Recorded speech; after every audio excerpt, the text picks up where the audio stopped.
Well, good morning, everybody, and welcome to Ellensburg, Washington, USA. All the boys are here in row 3. Thank you for joining us. You can see the title slide, I hope. J. Harlen Bretz and the Ice Age Floods, New Discoveries. I'll get on camera in just a second, but I have some 5x5 reports from Garrett, the Dutch night owl from the Netherlands. Papagino says 5x5. Peter says 5x5. Wonderful. Let me get on camera. I think you can probably hear we have all sorts of folks here this morning.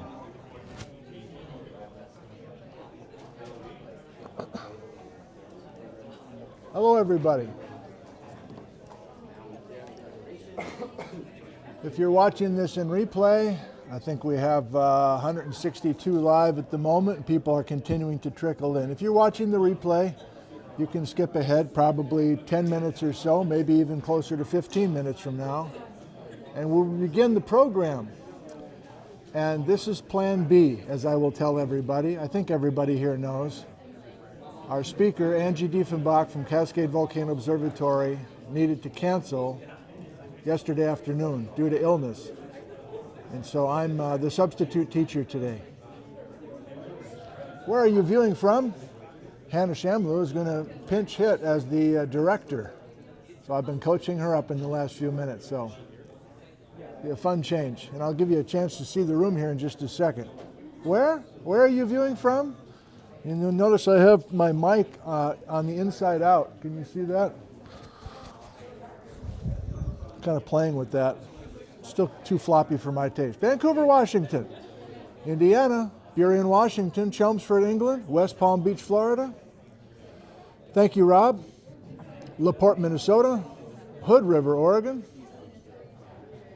downtown Seattle, Washington, Raleigh, North Carolina, Tri-Cities, Washington. Kirk is in Sweden. Our Froyen is from Bergen, Norway. Kirk is in Philomath, Christmas Valley, Oregon. Keith is in South Africa. Hello. It's cold here. Sharon notices I'm wearing red. I didn't even think about that, Sharon. Yeah, I should have brought a blue shirt, shouldn't I? Marysville, Washington. Dubuque, Iowa. Bo is in Denmark. Oslo, Norway. Pittsburgh, Pennsylvania. Cincinnati, Ohio. Hello. Ben is in the Netherlands. Philip is out there in the Scablands of Washington. Peshastin. Aviano, Italy. Hello, Jim. Another the Netherlands. Den Haag. Hello. G'day from Burpengary, Australia. Hello to you. And so on. Thank you so much. Give you a sense of this room here. If you're new to these Friday seminars, there's a certain design to this. It's part sharing interesting research, and today is a departure from that, but you can consider it research, I guess. But it's also a way to advertise who we are. It's marketing. And you need to see a room full of people who are congregating here. At least I think you should. And so you're going to right now. Thanks for being with us. We'll start in a few minutes.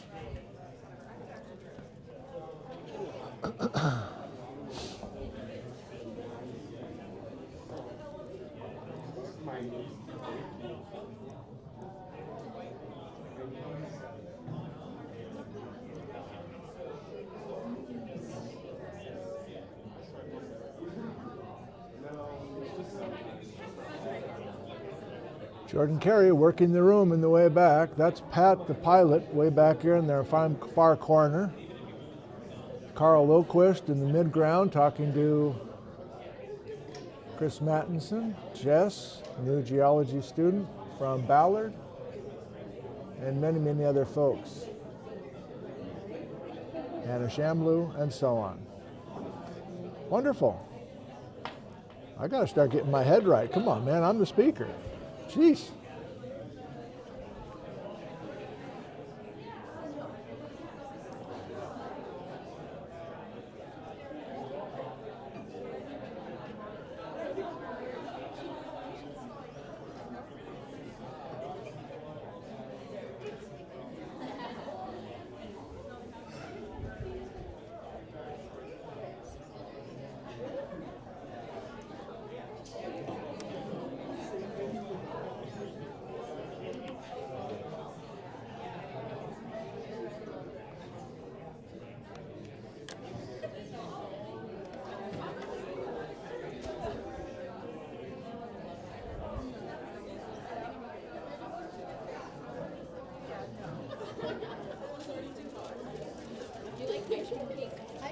I love ice cream cake. Inspired. That's it? I thought you had some. No, sadly. We could go to Dairy Queen with us. For real. Well, now you know that about me. We both like ice cream cake, I guess. Oh, wow. July 20th. Are you going to come back on July 20th and visit me? Probably not. You'll probably have a summer. Where will you be in July next year? Hopefully working somewhere involving geology. That'd be nice. Well, there's people here that can open some doors for you, for sure. Yeah, it's just a matter of me talking to them. Yes. It's scary. You're doing it right now. Yeah, I'd like to offer you a job making ice cream cakes.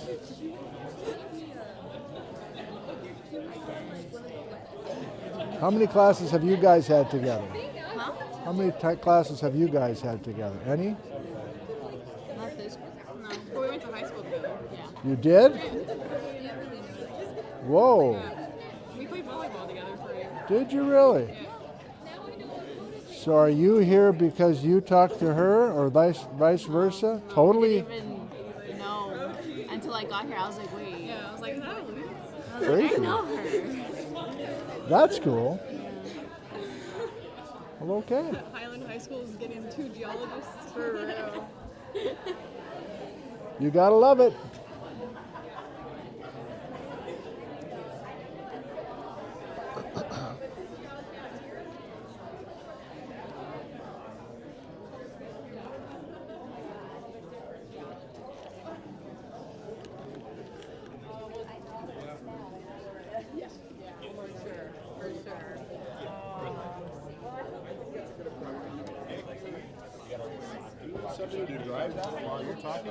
Thanks for the offer. Hannah's been coached up in the last few minutes. I appreciate it.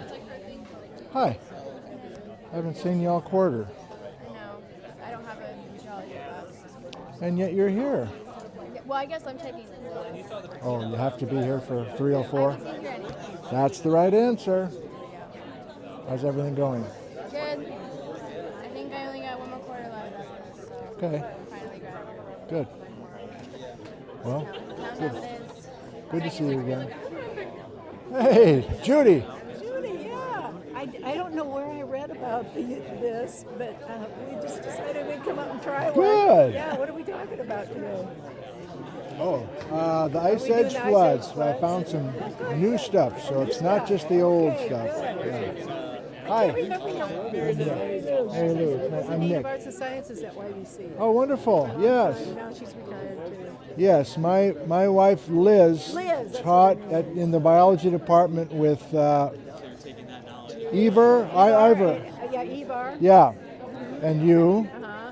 Who else is there? like in the early 90s, long time ago. But you were there maybe then, were you? In the I wasn't there in 2000. Okay, I got it. Yeah.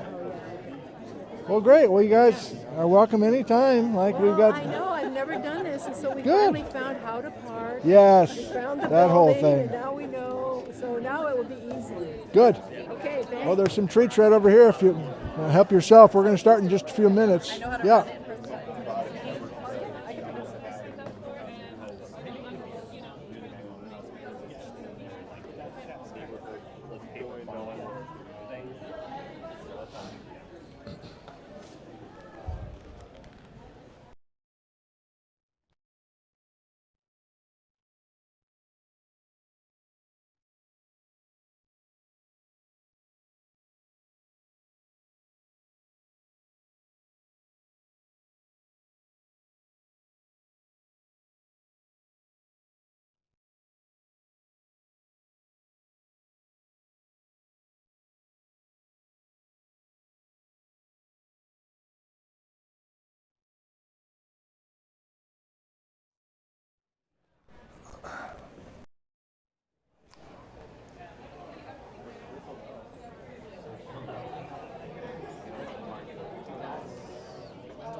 Hello. I made it back, finally. Good. Yeah, I'm glad you made it back. thank you, me too. Okay.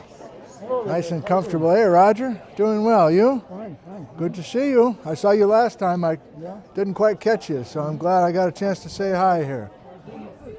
Oh, good. Hello, young Ken. How you doing? Doing well. You? I'm doing pretty good. Great to see you here.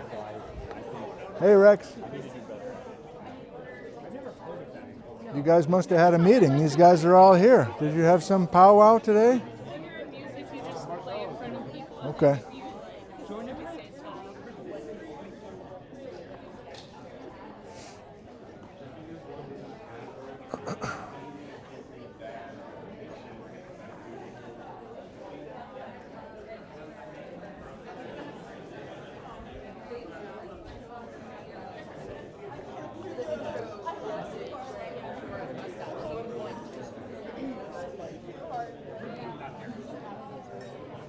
Dallas, Hey, good morning. how are you? I'm good. How are you? Doing fine. Would you like to speak a little bit about this weekend directly to the group, or would you prefer not to? I can do that. Sure. Okay. I've got the little flyer, but maybe it's better just to hear from you. And I'm going to start in just a second. And I've got this little mic, so I'll just hand it to you, and you can talk into the mic, and your voice will be amplified through this speaker. And if you wouldn't mind coming up to the front with me. Okay. Dan is on his way as well. Okay. Great. Thank you, Jessica.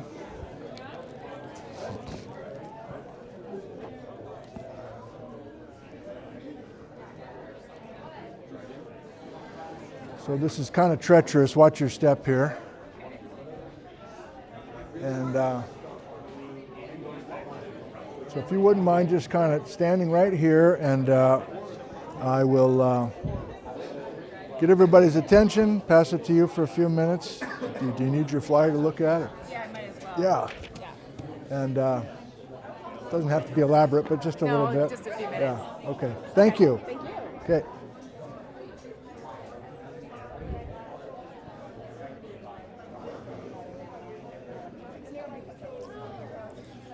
Okay, everybody at home, it's just going to be one microphone today. Can I double check that we're 5 by 5? And I'm going to move the camera around. And this is former student Jessica Robertson, who will have a quick announcement for everyone. But I need to get everybody's attention here. Let me just hang on a second until I hear from you that we're 5 by 5 currently. Thank you, Sharon. Thank you, Garrett. Okay. All right, I got it. All this stuff, I got it. All right.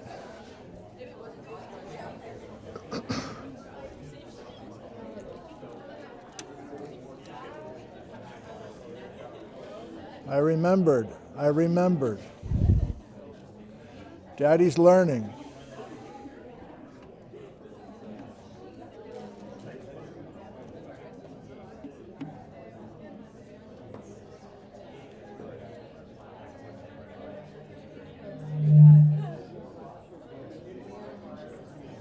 Well, good afternoon, everybody.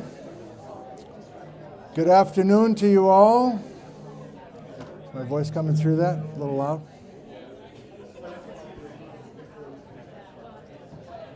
Good morning, everybody. Thank you all. Thank you for coming. Thank you so much for coming. This is Plan B, if you haven't gotten the memo yet. Plan A was to have Angie Diefenbach from the Cascade Volcano Observatory make her way from Portland to Ellensburg and give this talk right now. That's not Angie Diefenbach. Angie is ill this week and had to cancel yesterday afternoon, so we scrambled quickly and I'm giving the talk. But this is another alum of this department, Jessica Robertson, and she is leading a group and hosting a really amazing weekend involving minerals. And I'd love to have you hear directly from Jessica for just a few minutes about opportunities for you all. Thank you, Nick. So like Nick said, I am Jessica Robertson, and I am currently the president of the Pacific Northwest chapter of the Friends of Mineralogy, which is a national organization devoted to the science and education of around minerals.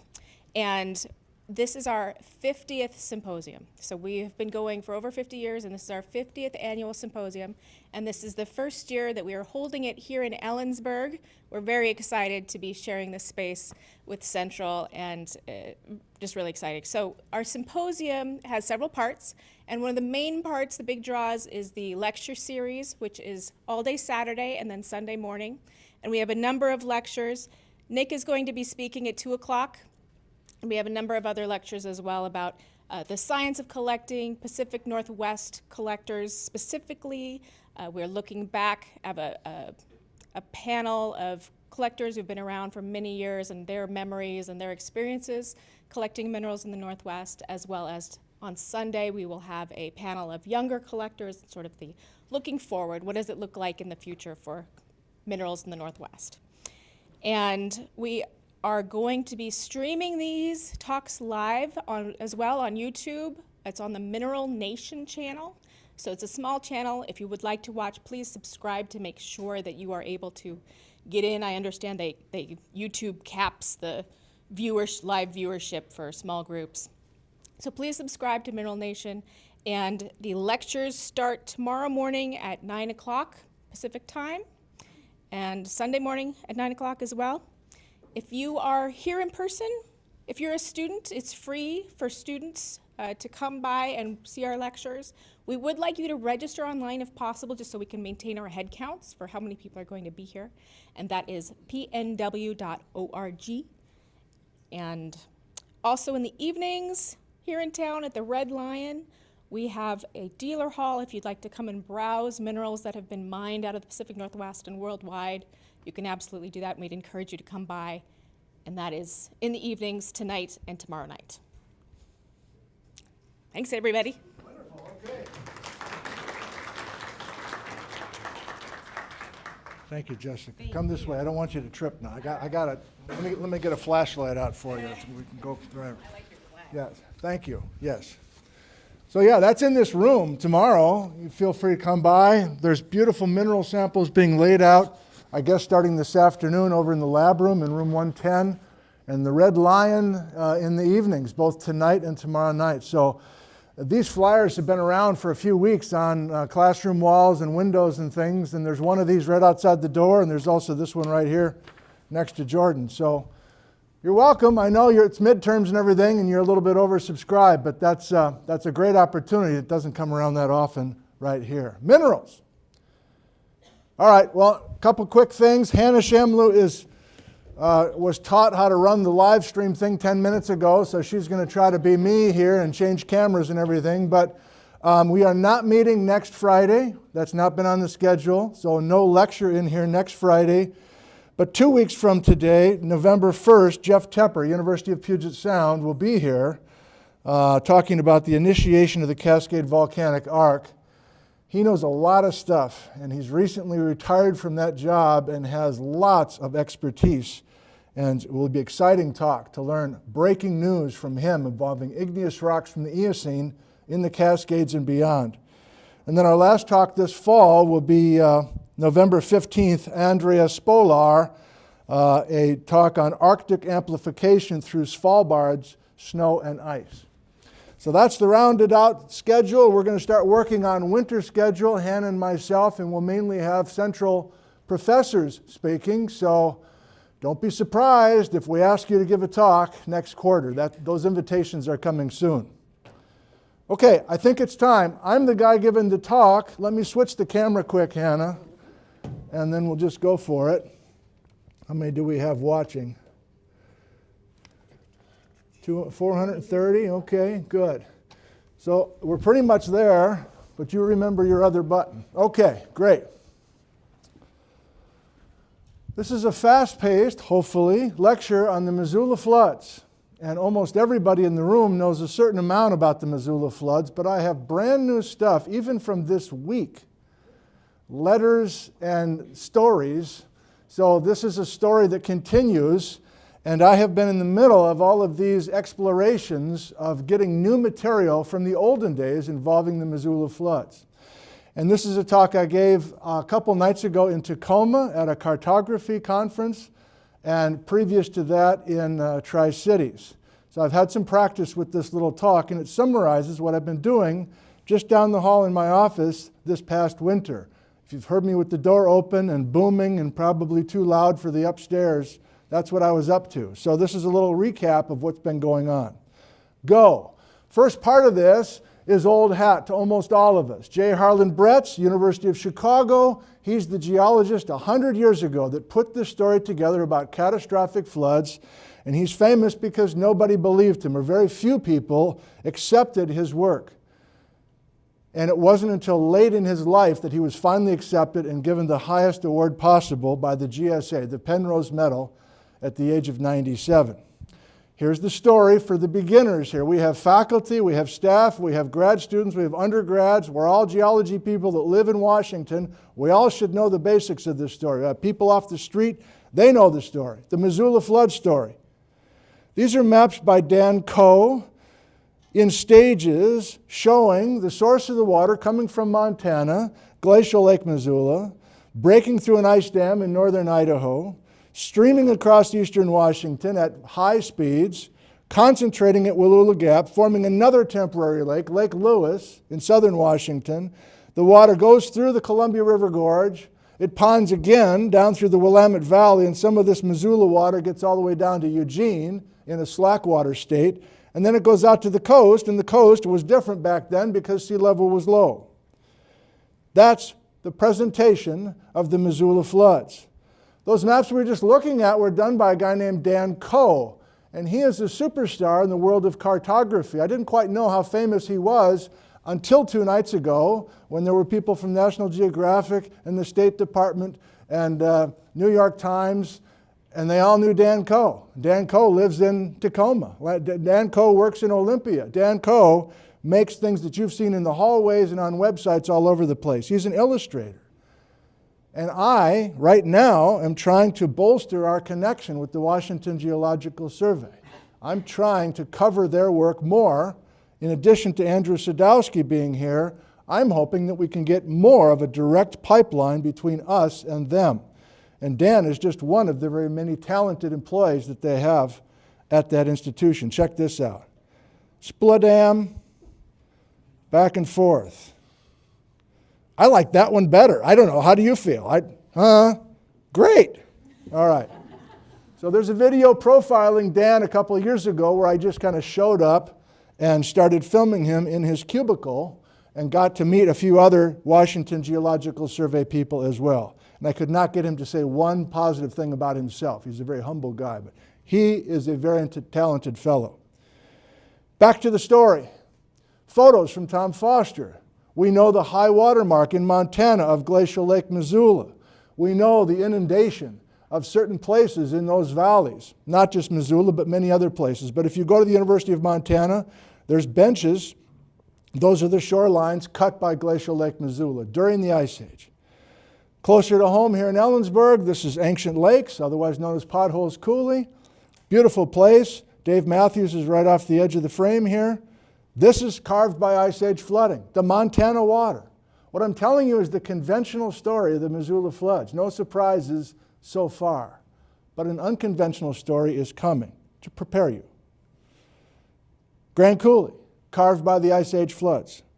Dry Falls, lots of Missoula water going over the lip of that falls. A few years ago, we had a budget for PBS. We made this animation. We put a bunch of water coming over the cliff, and people have been impressed with this video clip that cost $10,000, I might add, so we're going to get our money's worth here. But many people were like, I think you overshot it. That's an exaggeration. That's too much water. We were conservative. This is a 400-foot high cliff with 400 feet of water coming over the top of it, and it looked like chocolate milk. So the people that made that animation, we found a firm in Portland. Everybody's in their cubicles down there. They're all dressed in black. They've got the stylish frames and everything. And we're talking about a place they don't know about, Dry Falls. But this kid, Ray, was very proud that he could come up with this animation of this water. And so we gave him drone footage from the parking lot at Dry Falls. We lifted the drone. That's a real guy in shorts.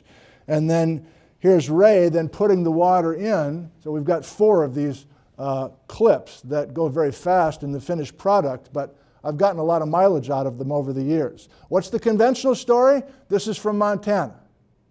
This is Glacial Lake Missoula water coming over Dry Falls.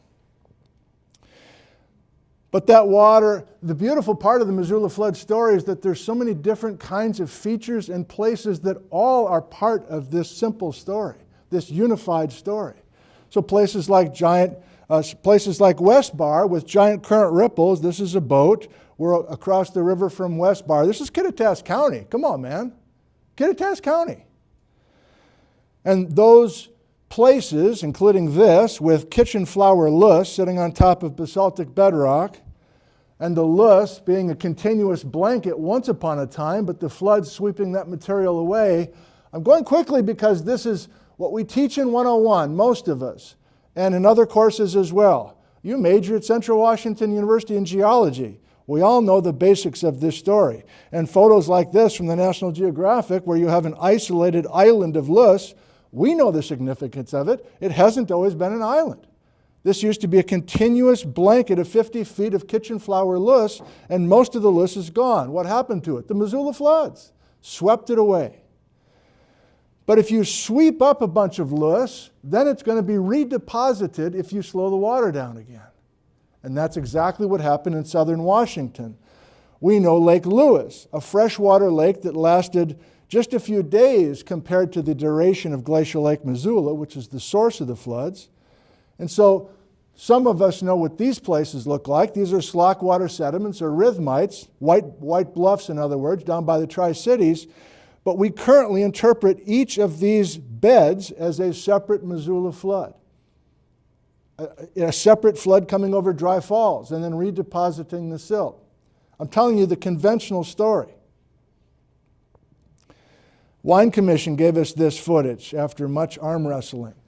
So going through Burlingame Canyon and flying through here, there's people up at the top there for scale. These are enormous, thick, beautiful, spookily repetitive beds.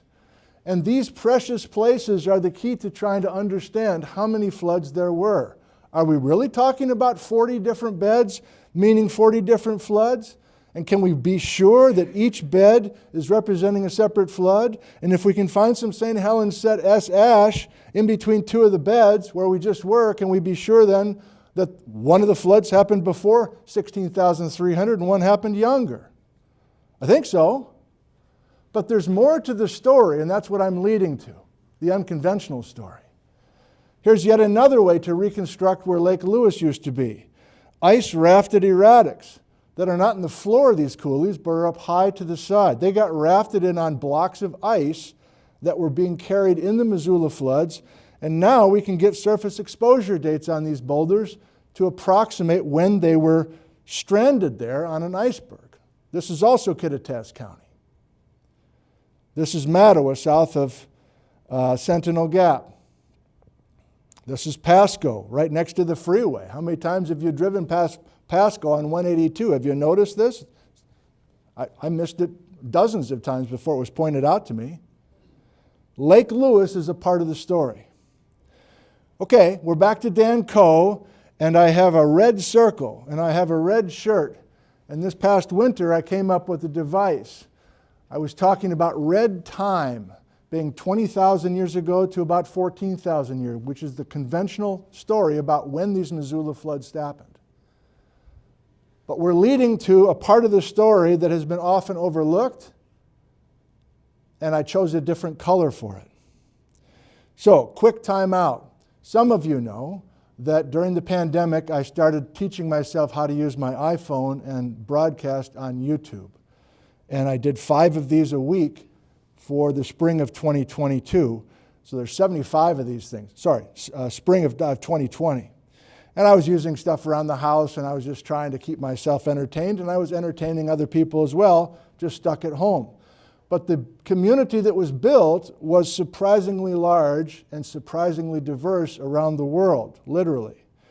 And so I took that audience and then started doing geology that I didn't know. And I started learning new geology and pushing myself, and we were then suddenly using this community as a learning community. And that's where we're headed in this talk today. So, this special day for me, May 22nd of 2021, was a day that I spent with Brian Atwater. Many of you know him as a famous geologist on the Washington coast, but he agreed to meet me in the Grand Coulee. Here's Steamboat Rock, and here's the chalky white beds above Banks Lake. And I was starting to I was filming, and I'm trying to focus on filming, and I'm also trying to listen to Brian. I'm trying to keep a conversation going. And you've been with brilliant geologists before. They've got a lot to say. They've got a lot of really interesting thoughts. And I was starting to have a hard time keeping up with him. And so I said, I got to stop you for a second, Brian. I was still filming. I can't keep this timing straight. When are we carving Grand Coulee? The Missoula floods? When are these beds coming in? Is it all happening at the same time? Where was the margin of the ice? How much water is coming out from underneath the ice? And he said, look, Nick, without patronizing me, look, the simplest way to visualize this is that the coulee, the Grand Coulee, was carved long before these chalky white beds. James, this is the best part. You can't get up during this. You cannot get up during this. I've got the whole room on the edge of their chair. Go ahead.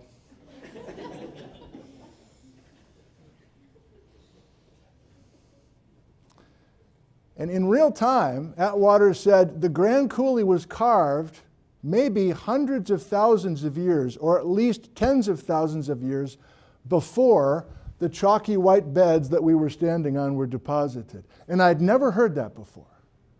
And I'd taught the Missoula floods for 30 years, saying that everything's happening between 20,000 years ago and 14,000 years ago.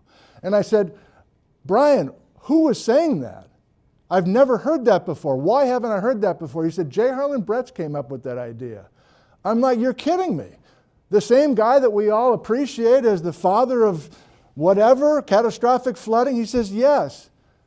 But those were his early years and his early papers talking about a far older Spokane flood, which was far older than the Missoula flood time. So I just ran with that. I started making sketches. I started to talk to the live crowd through my office computer and other things. I started making videos in the field, playing with this idea of an older, bigger Ice Age flood story. Maybe it was from Montana, maybe it wasn't. But then the red, which is the Missoula story.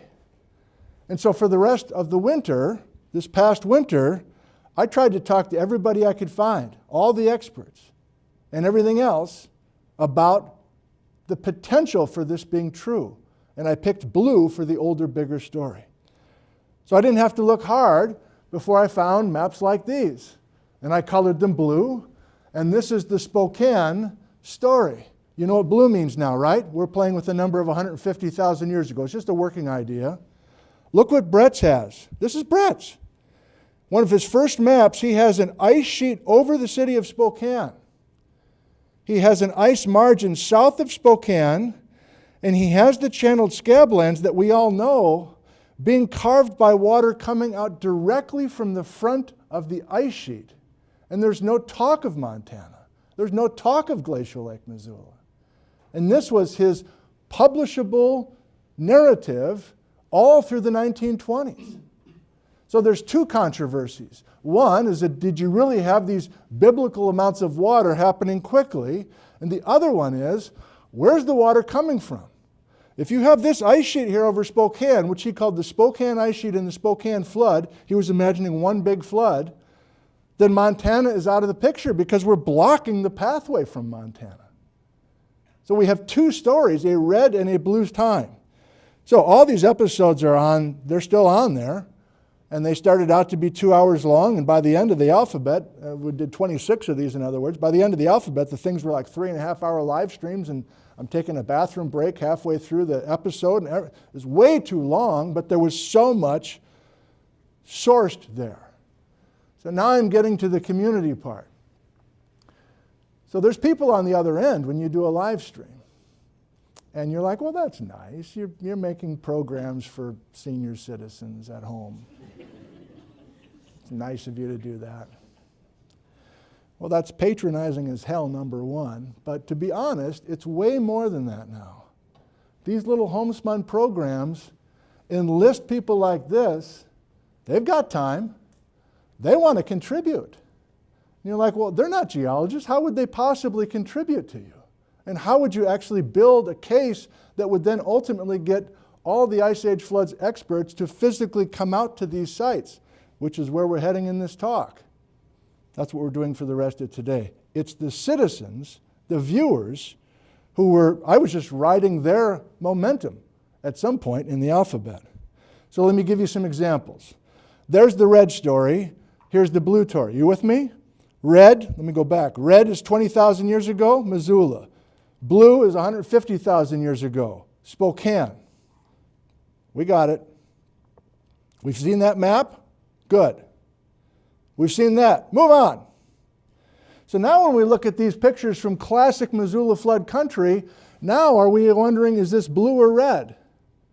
This is highly erosive scabland close to the Great Blade, just next door to the Grand Coulee. Is that blue water? And where's the blue water coming from? If it's not coming from Montana, where's it coming from? Brett says it's coming out from the front of the ice, but is that even possible? Look at the size of these potholes. Many of you have been there with Jordan. 188. These are potholes at the base of Dry Falls. There's a Ford pickup for scale. Blue color, by the way. Even the fancy animations. Is this red water or now is this blue water? If Atwater's message of the major carving is blue time and that the red time is only relatively smaller water coming in and just decorating the floors or decorating the walls with erratics, I was really turned on by that possibility that you could tease out two very different stories separated by very different times. So I'm not afraid to look amateurish. So I got the Sharpie marking pens. I'm making all sorts of things for these episodes that we're doing over the winter. And now you can see what Bretz was starting to talk about. Bretz says, look, if you look at the topography of British Columbia, there's north-south valleys. Some of them are literally called trenches, the Rocky Mountain Trench and so on. And we all know there was a thick ice sheet sitting on top of that corrugated landscape. So why wouldn't you have a bunch of water coming down those gutters, crossing the border, and dumping directly into the Scablands? That was Bretz's hypothesis. Here's Jerome Lessman, who was here a couple of times in the last 10 years. He's telling us this is the topography of BC. He's got the ice sheet put on top, and Jerome says, at least when you melt the ice sheet, where's that water going to go? Forget about generating catastrophic floods. Just getting rid of the ice, what's going to happen to that water? You really are an American geologist that says the only flooding is coming from Montana? Against the grain? Against the north-south grain of the land? Getting upset now. So there's all sorts of maps, there's all sorts of contributions so far from geologists who've been watching the programs. One last one, okay. Blue water. Or maybe red water.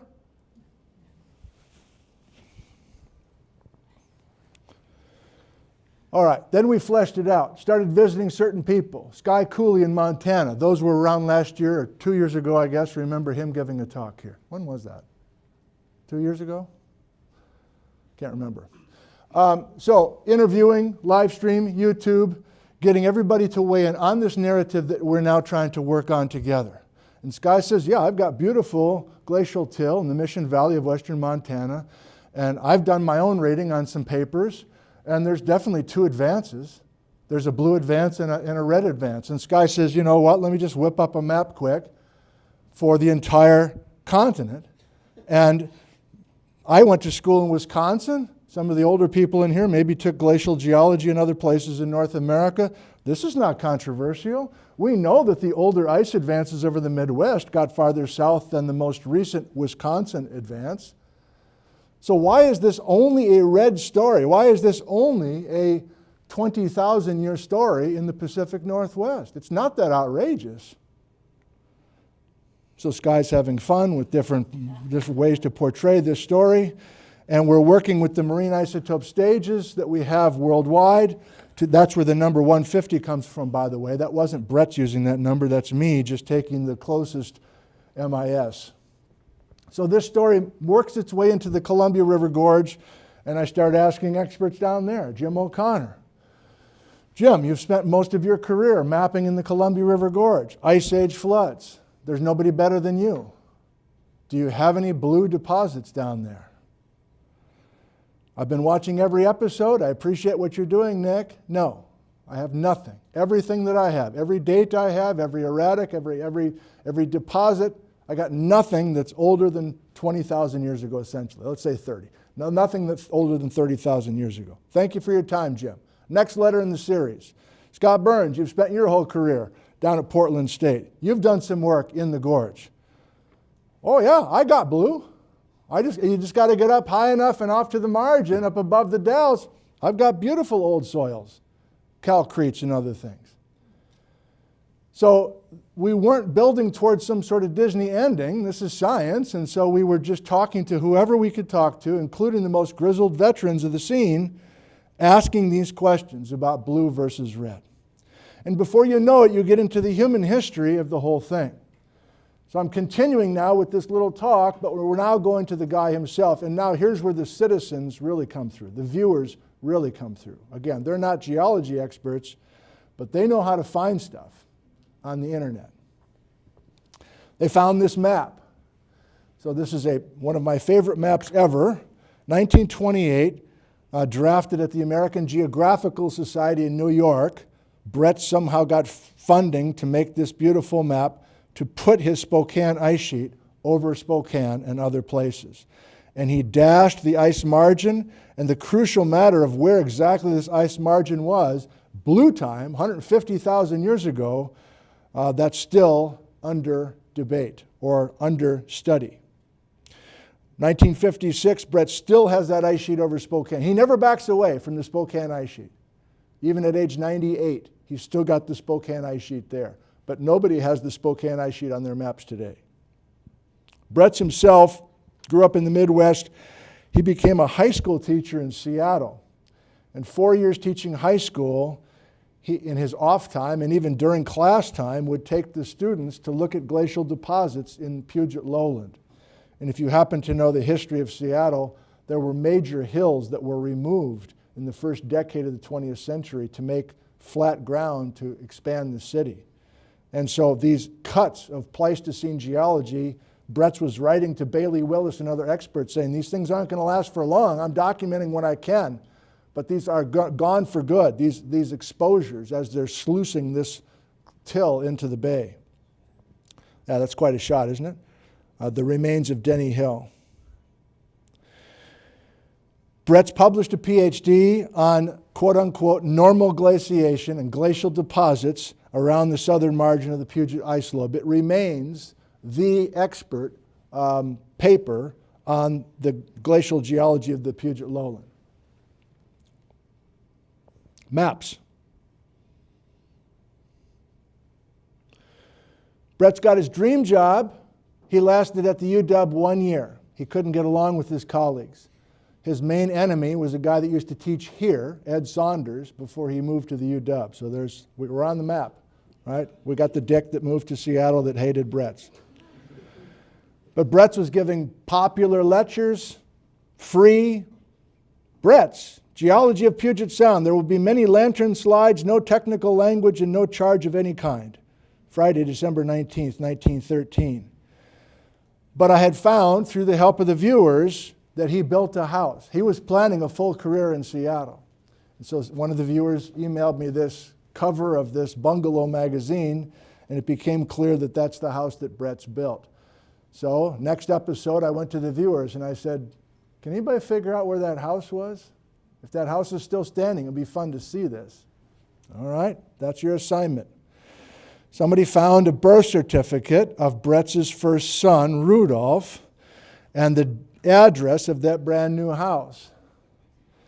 So then I get on Google Maps like at 4 in the morning, and I'm like screwing around and like, there's the house. Okay, got it. Street view, yellow stick person, This isn't creepy, is it? I'm not physically going there. I'm just zooming around. We can all do it. I'm really zooming though, like I'm really interested in this house, all sides of it. I have since literally found the house and like, I can't knock on the door, but I'm like sitting in my white car out on the curb. And why is there a man sitting in the car for 20 minutes outside of our kitchen window? I don't know, just ignore him. Maybe he'll go away. But this is the house that Brett's built. Look at this nice touch. He's got a silhouette of Rainier, I assume it's him, that originally put that in. So it's an interesting story, kind of a sad story. Hey, James is back, everybody. All right, great. All right, well done. Yes. Tell your mom I love her. So Brett's left UW and went to the University of Chicago, where he got his PhD, but now he's working with heavy hitters. T.C. Chamberlain, Salisbury are well known in geology, and they were Bretz's mentors and co-workers. And Chamberlain himself found Glacial Lake. Chamberlain himself discovered Glacial Lake Missoula in the 1880s. And yet Bretz is not talking about Glacial Lake Missoula as a source. I mean, there's major weirdness with this story that maybe will never be resolved. But we're heading to some of that digging right now. So Bretz has distinct chapters thinking about Ice Age in the Pacific Northwest. He's a science teacher at the high school, Puget Sound. Then he starts taking University of Chicago grad students out here every summer, pre-World War I, in the Columbia River Gorge, without a car, without vans, without walkie-talkies. They're riding rails, literally, jumping off the train, walking for a few days, dry camps, and then eventually gets to the channeled Scablands. So Bretz has his fingerprints all over the geology of the Columbia River Gorge, something I wasn't aware of until recently. And he makes all these observations that the lower half of the walls of the Columbia Gorge are heavily scoured, but the upper half super graceful and unsavaged. That's a flood story. But he made all these observations without understanding the implications. He worked his way east and into this flood story is the point, by starting to get very curious summer after summer, August, by the way, in the Pacific Northwest with the students. And the viewers are finding our newspaper articles, interviews with him, interviews with his students. All this detail comes to life from this time. And this is the same decade that they're building the old Columbia River Highway, and Bretz is involved to the point where Bretz is writing the first roadside geology book ever. And it was a bestseller immediately, where you can buy this newfangled thing called an automobile and drive on your own into this Columbia Gorge and teach yourself some geology. He was way ahead of his time in many ways. Okay, now the story about his journals. So the viewers were super helpful. And out loud, I was wondering to myself and the live crowd last summer, I wonder if I don't think I'm that into it. Like if I really was into this, I would drive to Chicago because I know there's an archives of all of Bretz's papers and journals and everything else. And that was the end of my little thinking to myself. Ryan, a viewer from Springfield, Illinois, took a day off of work, drove up to Chicago, brought his iPhone, snapped a bunch of photos, got permission, and up until that point, just maybe less than 10 geologists or journalists have been to look at those notes, and with the white gloves and everything. But Ryan must have talked his way in and said, "Can I use my iPhone? It's no big deal." "Sure, go ahead." And he sends me all that stuff, and I'm getting all sorts of stuff, and I'm starting to post these things on my website because I want to build these programs around these original journals of J. Harlen Bretz. So we're leading up to November of last year, and everything's going great, and I'm getting more and more reports from people making the pilgrimage to Chicago. And then I get an email from the University of Chicago Library. And it was not exactly a warm email. They're like, "I don't know who you are out there in Hillbilly State, but this doesn't sound good to me. These notes are copywritten, and you have no right to take these journals that are 100 years old and put them on your website." I tried to explain what I was doing, and I was trying to have a rejuvenate interest in the Missoula floods. They weren't having it. And so they finally said, look, the only way we're going to keep talking to you about this is if you can get permission from the family somehow. So the next day on the live stream, I said, hey, you guys find a descendant of J. Harlen Bretz?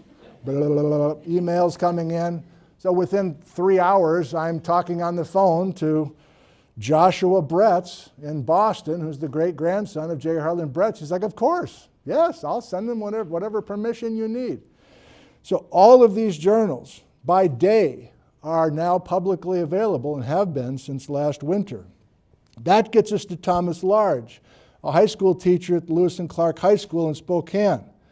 He, as the story goes, was a key person to invite Bretz out to Spokane to get him interested in the channeled Scablands, and Thomas Large, the Lewis and Clark High School teacher in Spokane, also invited Joseph Pardee, another big name, to do this work.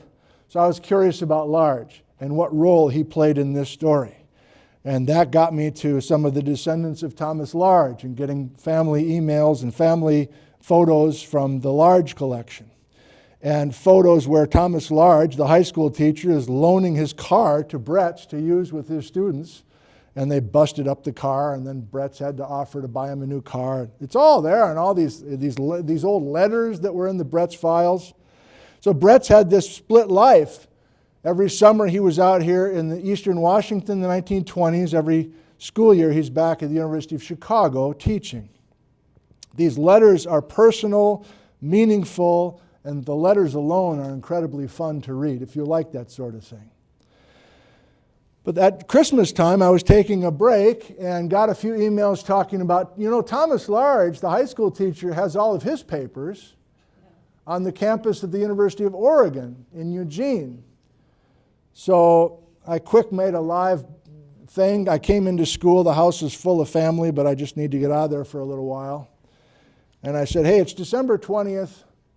I don't know if anybody lives within an hour's drive of Eugene, but it's probably pretty good parking this time of the year. Everybody's gone for break.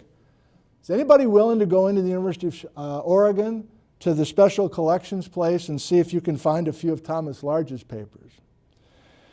And so 7 different people who didn't know each other all showed up on the same day, 2 days after Christmas, shook hands, split the tasks, all got their iPhones going. They sent me an incredible amount by email, 50 hours total with these viewers working together to collect this stuff. So after the series was over, I was doing programs interviewing these folks who did all this work to hear them tell about this experience and how fun it was and how meaningful it was for them. These are viewers contributing to science, and you'll see the payoff from this before we quit. So Large becomes a bigger figure because of this work by the folks that went to Eugene. Personal letters from Bretz to Large. I'd love to read them all to you, but I want to keep it moving. We're going to do a few questions here at the end if you're still interested. More fun than I've ever had before. In haste, Bretz, November 1927. So we take notes for a reason, young people. And if you're doing important work, all those notes remain. Maybe your notebooks from 210 will be read by somebody some point. This fucking sucks.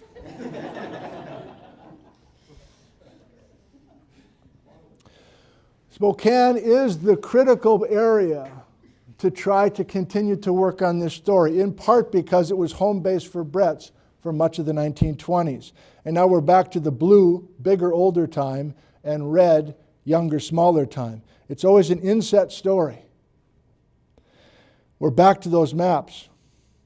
We're back to Bretz's original journals. He's taking grocery bags, cutting them with his scissors, and then meticulously organizing the cover. Now we get to the point where people are reading these typed, so Bretz typed these up, maybe at the end of every field season, or maybe decades later, unclear. But Bretz himself underlined at all these place names. And if you're a person like I am, I want to know where this guy was every day of every year. I want to be able to see those moments of discovery. And I'm not alone. You're like that perhaps. And Joel, a viewer from Sacramento, was like that. So Joel had a young family And he said, I got, like 45 minutes free every night after I put the kids to bed, but I wanted to make this map. This is just for 1922, Bretz's first field season. But Joel made this map. These are the numbers are each day of the field season of 1922, August essentially of 1922. Bretz is riding the rail, dashed red. Bretz is walking with his 3 grad students. Walking Upper Grand Coulee, walking Mansfield, walking Carl Lilquist Country, walking. But typing everything out eventually, noting everything, working on this idea of a Missoula flood, a catastrophic flood, a Spokane flood. Well, that gets us to this character, who is also a viewer from the Spokane area, but he became one of the biggest characters in the whole series. Because Google Earth by Glenn, as I started calling him, had time and expertise in using Google Earth. He was involved in the early days of Google Earth, and he also worked for the State Department or something that he couldn't tell me anything about. So Glenn started taking every day's notes with location and plotting it on Google Earth and making a green thumbtack for every place that Bretz visited. And so there's an incredible amount of work by one guy in Liberty Lake, Washington, and these are all available on my website this afternoon if you want to go check it out. You click on a green dot, you read all the notes of that day at that stop from Bretz. So I interviewed Glenn as well. I asked Glenn to just total things up. Glenn says, I worked with more than 1,000 pages of Bretz's journals. I put more than 1,500 green thumbtacks on Google Earth. And Bretz himself spent more than 300 field days in the channeled Scablands of eastern Washington. Now, I'm willing to listen to somebody like that. Our experts today are prolific, but they don't come close to more than 300 field days in their whole career out there. So we're back to that map, but it suddenly has more meaning. We're now personally invested with this guy, and we know his day-to-day, week-to-week, year-to-year journey through this whole thing. Using this. So he's mapping, forget the geology, he's mapping these channels with this vintage of barometer. One of the viewers gifted me one exactly like this. It's on my office shelf if you want to see one. Look at this. This is today, imagery, satellite imagery, Google Maps, Google Earth. There's Bretz's map, done by hand and on foot. It's perfect. That alone would make this guy really impressive. Forget the geology. I got to say, the cartographers 2 nights ago were much more impressed than you are right now. All right. So Bretz was involved in the development of Dry Falls State Park. Yes, it happened a long time ago. Yes, the cars looked different back then. Yes, this is what Palouse Falls Canyon looked like back then. Bretz. Final part of the story. Bretz spent the summer of 26 up in British Columbia. He needed to find the source of the water. And his idea was there were volcanic eruptions underneath the Canadian ice sheet to generate the water necessary to then have outburst flooding. And he spent a full summer up there, and he got very excited in his notebooks, and one of his students opened his mouth and started giving away all the secrets of what they were doing to some newspaper in Ohio. But Bretz is not prone to underlining in real time. He's not prone to exclamation points, but he is that summer. He's like, this is an incredible time. I found this basalt flow. I think it might be young enough to be tied to when the ice was here. I see some tuyas. I see some other features that are forming when you have eruptions underneath ice. And he was going great guns with that story. And remember now, he's got these maps of the Scablands, and they just stop. They don't connect to Montana. They just stop. And he's mentally putting the Spokane ice sheet right at the heads of each of those channels and having these subglacial floods dump right into these individual channels. So in December of 26, when the GSA meeting was held at the University of Wisconsin, in the old auditorium where I took English 101, 50 years later, by the way, Bretz gave this presentation on the cause of the Spokane flood. The field has not yet been sufficiently studied to justify a definitive affirmative. This is a report in progress. So it seems like he was about to head back the next summer and continue in Canada. But then the most famous thing in the whole Bretz story happened just 2 weeks later. Do you know this part of the story? Bretz was asked to come to Washington, D.C. And there was a room in this building, which many of the viewers found where the building is, blah, blah, blah. And this thing called the Cosmo Club, which still exists today. It's like basically a high society drinking club. That's a direct quote from one of the club members that I met 2 nights ago in Tacoma, by the way. The USGS experts in Pleistocene geology all gathered together in Washington, D.C., and they summoned Bretz into the room. And Bretz had a 90-minute monologue with slides about the Spokane flood and all these details in eastern Washington. And nobody in that room, except for Joseph Pardee, had ever been to eastern Washington. And after Bretz sat down, one by one, each of the experts stood up and said, "This is impossible. This is geology. You can't do all this crazy amounts of erosion in just a few days," or whatever the hell you're saying. So he was shut down by the authority, by the experts, and he suffered a severe depression for all of spring of 1927. And when he finally recovered, I guess, he just was pissed. And he went back to every one of those field sites for the past 5 years and rechecked his measurements. And his notebook totally changes. Now he's talking directly to his critics. He's not just making notes. He's like, "This is going to do it. It's the same thing that I said in 1922. Here it is. I did the same measurement again." It's like angry. And he never went back to eastern Canada. He never went back to eastern British Columbia.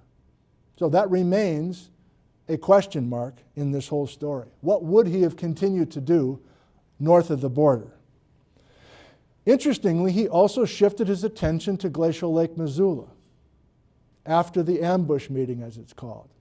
Now, is that a coincidence, or was that a calculated move for him to say, "I'm up against a major problem here. I need to find some story that's going to have a little bit more traction"? And my mentor, Chamberlain, knows about Glacial Lake Missoula, and so does Pardee, who was in the room. So possibly it was just a calculated move instead of driven totally by science. But regardless, Bretz, in the summer of 29, his last full field season out here in Pacific Northwest, he did go to the floor of Glacial Lake Missoula and build a case for the Missoula floods, the red floods, the Wisconsin floods, as he had all along. I want to read this letter. You're young. You're not into old letters, maybe. You're not into letters, maybe. Did your grandma send you letters? Have you ever received a letter through the mail? I want to read this letter to you. This is between Aaron Waters in his retirement years and Bretz just a couple of years before his death. "Dear Jay Harlen, thank you very much for sending me a copy of that fine book by Vic Baker and others on the Scablands. It is nice to see that they give credit where credit is due to the man who walked the weary hundreds of miles and made the countless accurate observations that put the whole thing together. Today, with the 1978, today with the stunning satellite pictures, abundance of paved roads, and outstanding cuts made by dam builders, irrigation engineers, and road builders, the documentation they have given was easy to get. Not so when you engaged in the hard physical labor that made your documentation possible. To me, as a country kid who grew up on the Waterville Plateau, it is a delight to see that this later work, supported by the floods of NASA and NSF dollars, and supplemented by photographs, maps, and ease of travel, has done little to document, but a great deal to confirm your hypothesis. You offered all of that, equipped with little more than a pair of sturdy legs and a particularly agile and observing mind. Dollars and what they buy are never equivalent to what a brilliant mind and determination will do. Yours is the glory, and I salute you. Best wishes, Aaron Waters." So the end of the Bretz story is he is finally accepted. Geologists do come out all in droves. Geomorphologists in the 1960s, they see these features in the flesh. They agree this guy's right. They send him a telegram. They agree, you were right, everybody was wrong, and they give him the Penrose Medal. In this photo, Bretz is mentoring a young geologist who was the advisor of Lisa Ely here in the room here in our department. And now Vic Baker's an old guy, and Richard Waite is an old guy, and so there's some torch passing to younger people. Joel Gombiner, some of you remember, who was here last year and now works for the Washington Geological Survey with Dan Coe. And if you've been here a couple of years, you remember all these guys coming and giving talks. I was working on these narratives back then.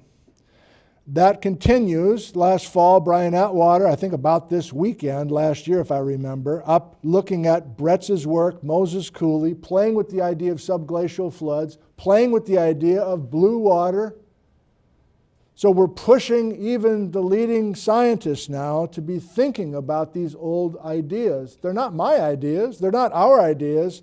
They're the original work of Bretz. This is where I normally finish the lecture, but I have brand new stuff from this week, so let me do it. Yes, all these papers and all these newspaper articles and all the Google Earth files, they're all here. If you go to nickzentner.com, and Bretz and floods are no longer in the upper right-hand corner because I'm starting a new project, but those two words are up here somewhere. Okay, a coda. How many people were at the GSA meeting in Spokane a few months ago? Okay, not that many of you. All right, so there's a Geological Society of America every year. That's an annual meeting, and then there's a regional meeting, typically in the spring. And many of us in this department went to this meeting in Spokane, in downtown Spokane, last May. I gave a presentation there, and after the presentation, I went and found some food with Jerome Lessman, one of the few Ice Age floods geologists who are still actively working on this, and brand new LiDAR had just come out, so we're sitting out before sunset in Spokane, and he's excitedly showing me all this new LiDAR in Moses Cooley, supporting a new paper that he and Joel wrote. I happened to live right next to Lewis and Clark High School for a few days in an Airbnb. That's where Thomas Large and these others were teaching. This is where Thomas Large used to live. This is not creepy. This is not creepy. There's where John Stockton grew up. Okay, let's keep going. Basketball hoop, still there. But I'm sharing this with you because the weekend after the GSA Spokane field trip, all the geologists were in Spokane for the meeting. And all the Ice Age floods geologists who are well respected were all in town. And Jim O'Connor, one of the Ice Age floods people, they were all part of the series that I had just finished, and we were all there. And O'Connor and Google Earth by Glenn said, let's put a little 2-day field trip together. Let's go visit all these spots that everybody has overlooked for the last 100 years. And it was a blast to get all of these folks going out and looking with a fresh set of eyes, not really a fresh set of minds for some, but we were all there at least having discussions. Vic Baker, Richard Waite, Jim O'Connor, Ralph Hagerud, and so on. Sky Cooley, Jerome Lessman, Ralph Dawes, and we just kept moving. And the whole itinerary was put together by Glenn Cruikshank, Google Earth by Glenn, just the viewer from Spokane who did all that green thumbtack stuff. So I'd love to report that there were amazing road cuts that just stopped everybody in their tracks. No, but there were ambiguous road cuts that still have a possibility for embracing some of these older stories and fundamentally changing the Missoula flood story. At one point on Sunday, I finally asked O'Connor, is this a fashion thing or what is going on? Why are you wearing this red headband like this? He said, you haven't figured it out by now? And he pulled out a blue bandana that was in his pocket, and in the left pocket he had a red bandana. And so every stop, he would either not have a bandana on or a wed run without saying anything to confirm that he thought that was 20,000-year-old deposit, or blue, the 150,000. So it was very sweet that he did that, and he never took that fucking blue hanky out of his pocket.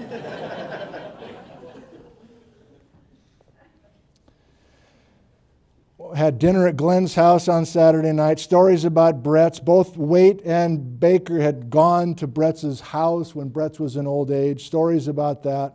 The whole thing kind of came to life. And that's the end of my story, except Google Earth by Glenn is still going. And O'Connor is still going.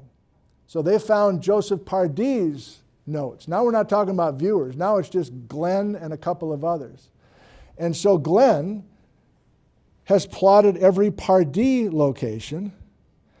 And this becomes very interesting. This is brand new to all of us. This becomes very interesting because Pardee is at many of these sites 2 years before J. Harlen Bretz ever shows up. And Pardee is bunking with Thomas Large.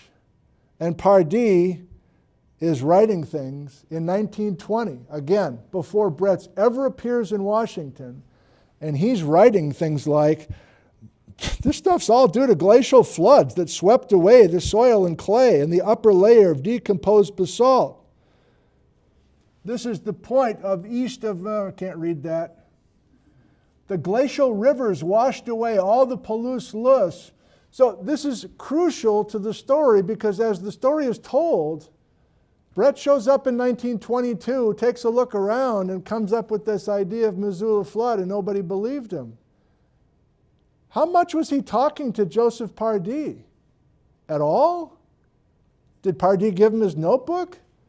Did Pardee have it all figured out, but he couldn't publish it because he was USGS? And he says, you go ahead, I can't say it. Pardee was in that ambush meeting, but he didn't say one word.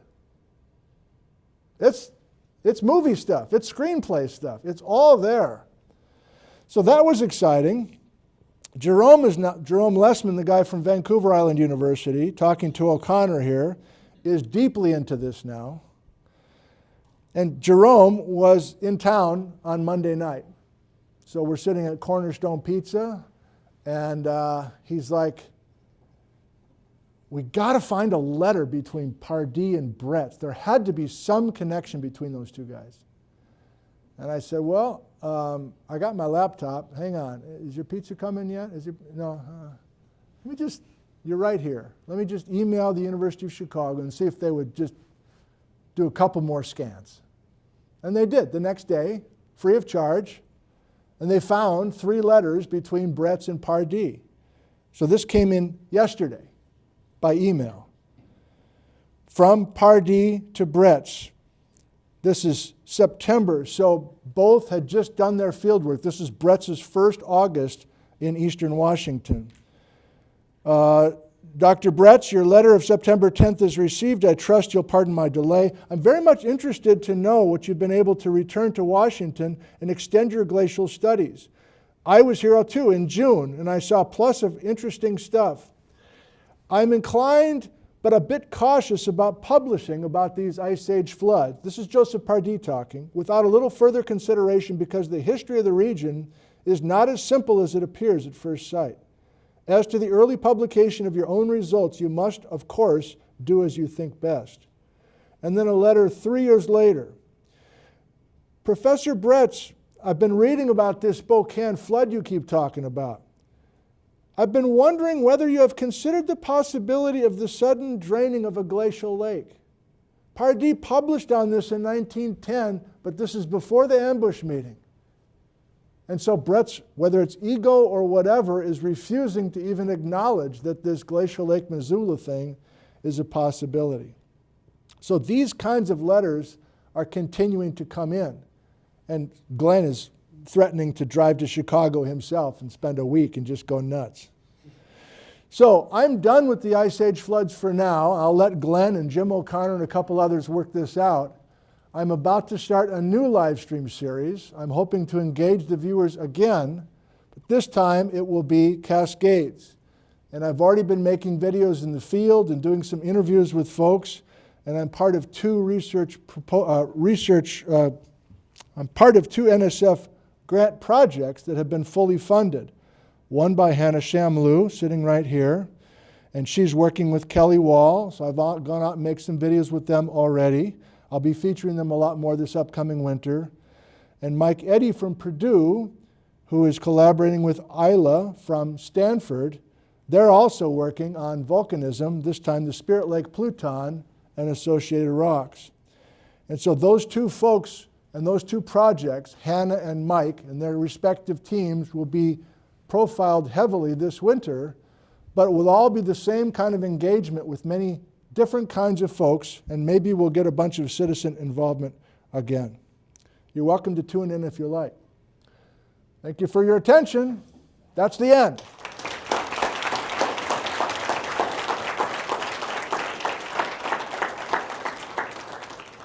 Thank you. If you got to go, you got to go. But I can be happy to answer a few questions before we say goodbye for good. Who's got a question? Chris. So Nick, this is so cool and exciting, and I was wondering, did the viewers also dig into anything at Albion College, Michigan? So I have a friend who did both the field work in Western China together as grad students. He's a faculty member there. He told me that they have a whole bunch of Bretz stuff and notebooks and things at Albion, which is of course where he did his undergrad. Thank you, Chris. Chris wonders if any of the viewers or anybody's gone to Albion College in Michigan, where Bretz did his undergraduate work, and there are some Bretz papers at Albion. I don't think so, no. Somebody went somewhere in the Midwest. They went to Ann Arbor for some reason, but I can't remember why at the moment. So no, that's a potential gold mine there as well. You can see how this just continues. Couple more? Yes? It seems like if the field work were to continue on this subject, Yes. we would be searching for heat sources in BC. The comment is, it seems like an obvious place for future work would be the heat source potential in British Columbia. Sure, that's an obvious one. But there's just a handful of people doing this work. And it's frustrating that there's so many obvious places to do relatively easy to get to, days drive from here type work, and it's just not happening. And there's some reasons for that, but there's also just not invitations to lots of different kinds of people, of different backgrounds, different ages, and so on. This is a gold mine in our backyard, and nobody's working on it, essentially. Yeah?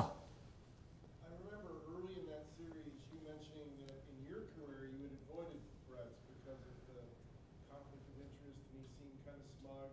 Yeah. I'm curious, you personally, how your views changed to him by doing this stuff.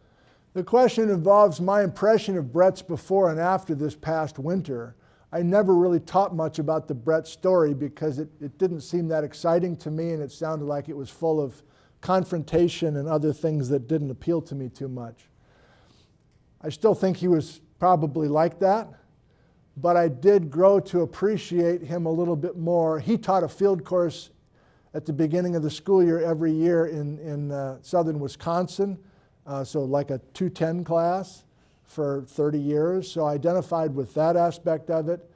And just his writing and his clarity and the volume of thoughts that he meticulously put together, it's hard not to be impressed about that. So to see all of that work in one place, he really was an impressive scientist. So my respect has gone through the roof for him, even though maybe I wouldn't have enjoyed hanging out with him. It was a different time, for sure. One more.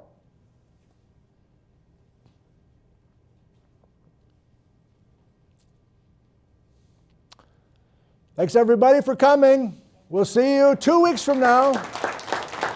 Thank you. 2 weeks from now. Thank you, Hannah. I'm sure you did a great job.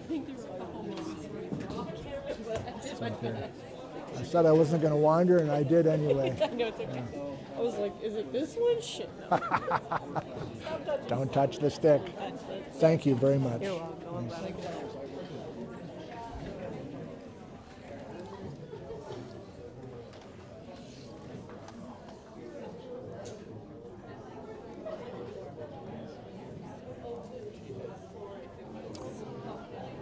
Okay, well, for those of you who are regular viewers of this channel, much of that was a trip down memory lane. I pulled back there. I was going to say a couple other things, talking about the value of this kind of live stream format and how it's so unconventional, and to be totally honest, often ignored. But I didn't comment on that. Commenting to you for some reason. When you're doing things in a very unusual way, you can't expect everybody to take note and understand what's going on. But I think what we're doing here and what the live stream format that we were just talking about, I think it's likely that will become more and more common as the years go on.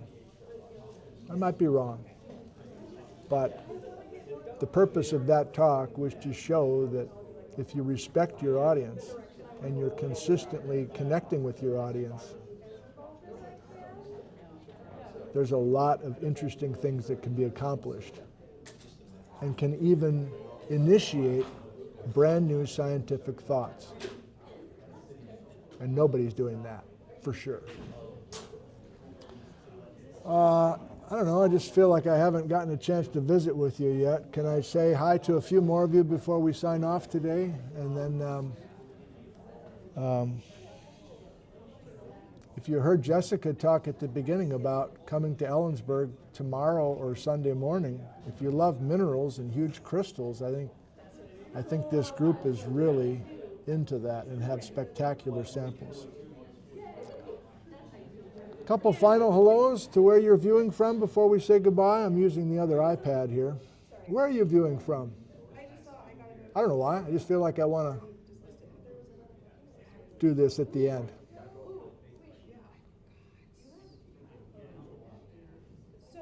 Okay. Cindy's in the Oregon Central Coast, and Kelly's in St. Louis, Missouri. Rogers, University Place, Washington. Mark's at Klamath Falls, Oregon. Don, Los Angeles, California. Mike in Richland, Washington. Geology Grandma in Orlando, Florida. Skagit Ed, Burlington, Washington. Letha Lee Fox in Marysville, Washington. This is like the credits at the end of the program. A lot of you were part. These really are credits at the end of the program. Take a bow. This is you. Put your name and your town in here, because so many of you were part of that community. There's Sky Cooley's mom, Beth in Bayview, Washington. That's the point. And I can't stop apparently. I rarely talk about this kind of stuff that we're doing in this building because it's just so unusual. And most don't understand what's going on. So I just don't bring it up. They know this is happening, but they just assume it's, I don't know what they think. There you are, you're taking a bow. Taking a bow from Outer Springs, Georgia. Very good. Okay. No live streams coming for a couple of weeks, probably. Although now that I say that, I think I might do some kind of a formal kickoff to the Cascade Volcanoes A to Z live stream series. Maybe I will do that. But in this format, I won't see you again until Friday, November 1st, when Jeff Tepper, you know him from some videos, right? When Jeff Tepper will be here in the flesh talking about the earliest days of the Cascades. Thank you.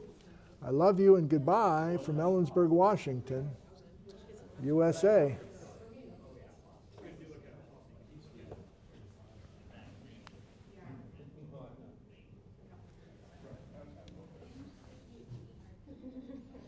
End stream.